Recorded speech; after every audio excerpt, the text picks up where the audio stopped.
অনুরেগিত ছোঁয়া ধারাবাহিকের আজকের পর্বে দেখা যায় সেই ভয়ঙ্কর ভূমিকম্পের কবল থেকে সোনা বেঁচে যায়। প্রাণে বেঁচে গেলেও সোনা গুরুতর আহত হয়।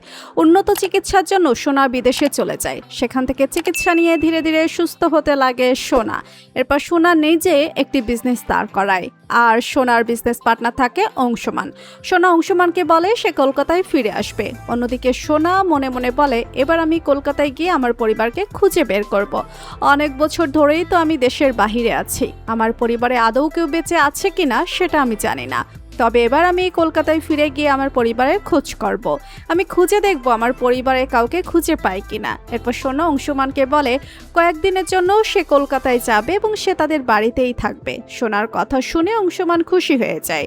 এরপর অংশমান বড়মাকে জানিয়ে দেয় তার বিজনেস পার্টনার কলকাতায় আসছে এবং তাদের বাড়িতেই থাকবে। এতে করে বড়মাও খুশি হয়ে যায়। অন্যদিকে সোনা প্রায় 20 বছর পর আবারও কলকাতায় ফিরে আসে।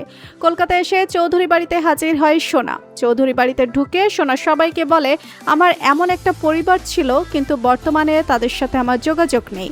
তাদেরকে খুঁজে পাবো কিনা সেটাও জানি না। তবে যতদিন পর্যন্ত আমি এখানে আছি ততদিন আমি আমার পরিবারকে খুঁজে যাব।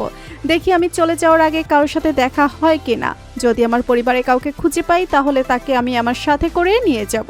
এরপর অংশমান সোনাকে তার ঘরে নিয়ে যায়। তো বন্ধুরা, তোমরা এটাই চাও তো যে এভাবেই যেন 20 বছর পরে ফিরে এসে সোনা তার পরিবারকে খুঁজে পায়? কমেন্ট করে জানিয়ে দাও তোমাদের মতামত।